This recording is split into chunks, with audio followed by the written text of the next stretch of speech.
All right, everyone. So, what we're going to talk about today, real quick, is some different furniture types. The two being Shaker and Mission style furniture. Now, Shaker style is fairly common. It's one of the more common styles still in existence, and it's been around for a long time. Since about the 1700s, late 1700s.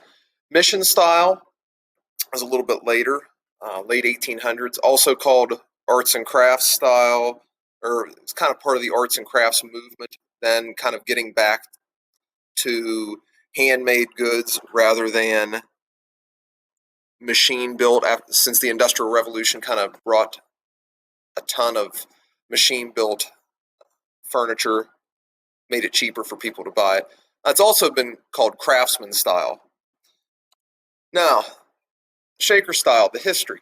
The Shakers were a branch, as you can see there, of the Quaker religious group that came to America from England in the late 1700s. They lived in small, self-sufficient communities that were away from mainstream society. Sometimes it's kind of compared to the Amish community. They kind of kept to themselves, didn't really do a ton in mainstream society, and that kind of thinking went over into their furniture. You can see right in here, there's not really any moldings, no embellishment. It's very plain, strong construction. Has a really light look, and that's due to the tapering of those legs. You can see the legs of the chair. Right in here, you can see even the bottom right there, those taper. Go over here, you can see there's a lot of tapers in that. The sides, nice and square construction. The drawers, there's no molding around them, just very plain pulls. But it's a very, very clean look.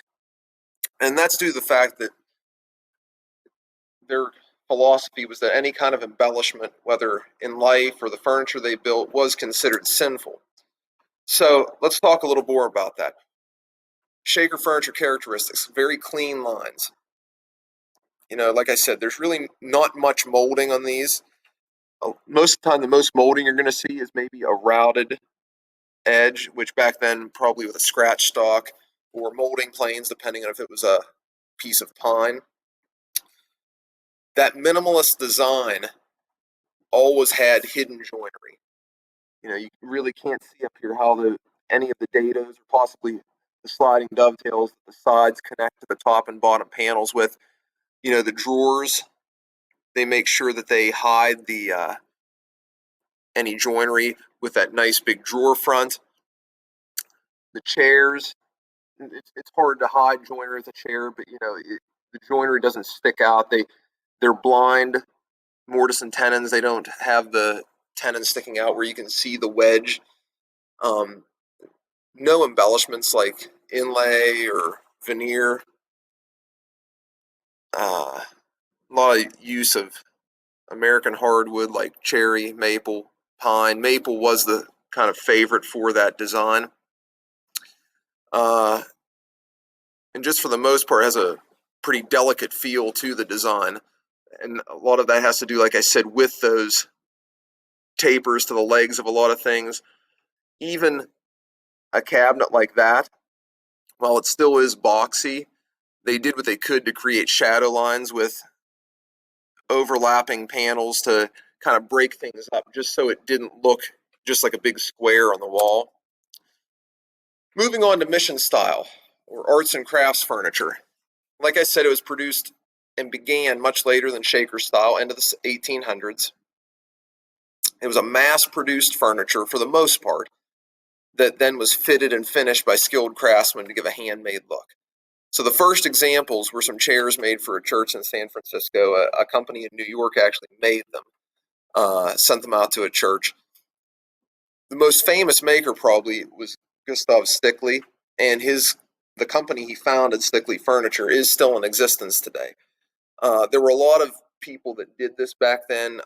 Green and Green architectural firm that we'll talk about in a little bit, they were known for their whole houses kind of related to this style, this period of building.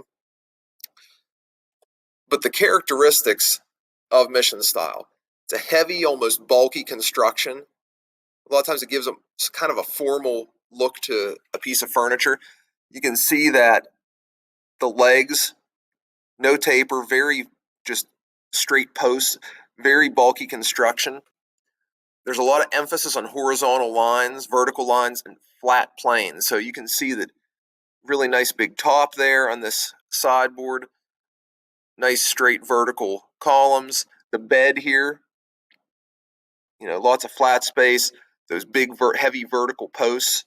And then if you look here, it's kind of hard to see. There's a exposed tenon where one of the sideboards, the rail, actually fits through the base of the footboard.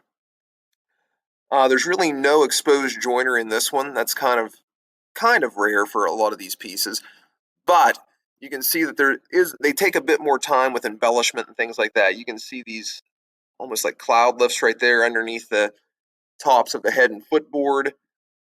They add a little bit of embellishment here with that arch, which is a little bit.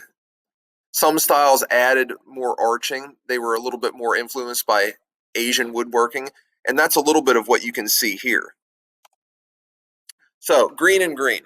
It was an architectural firm that specialized in craftsman style or mission style, arts and crafts, whatever you want to call it, homes.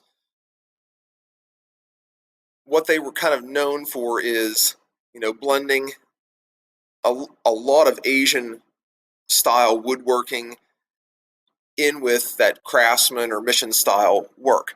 And a lot of ebony was used to cap the joinery. So you can see up here, we have this little spot where they would pillow the ends of the ebony before they put it in there.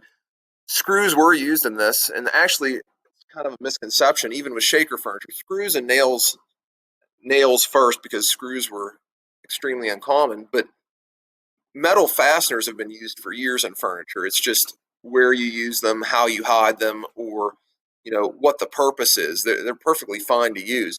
And in this case, you can see where screws would have been used, and they actually capped that with square piece of ebony and then pillowed the ends to give it a really nice look.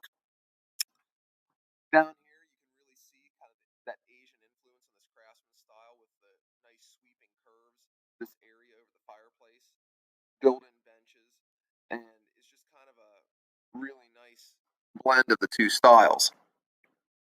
With this staircase, in here, you can see, instead of, in a traditional Western style where you might have it on a slant or something like that, how they use that almost serpentine-like pattern to work their way up. And you can see that it's pinned. It's hard to see, but it's pinned the whole way up. They use a lot of lap joints, almost like a finger joint that we'd use in class. And you can see there's just a lot of embellishment that really would set that apart from, say, a home kind of designed and built in the Shaker style. So, give a couple examples here. So, we have examples of the two styles, that Shaker style sideboard on the left, and we have the mission style sideboard on the right. You can see right there just a lot lighter look, mainly due to the tapered legs. Also, it doesn't have that back, no mirror on that one. Second piece of furniture I compared, Shaker style sofa table. Again, the main difference is how light that is, just because of those tapered legs and the fact that they put that gated sides on there with a secondary shelf underneath. Just a lot lighter and cleaner in the look. Not to take anything from this, I like the mission style furniture as well. It's just two different styles and how you want to build your furniture. So I hope you learned something from the video. See you soon.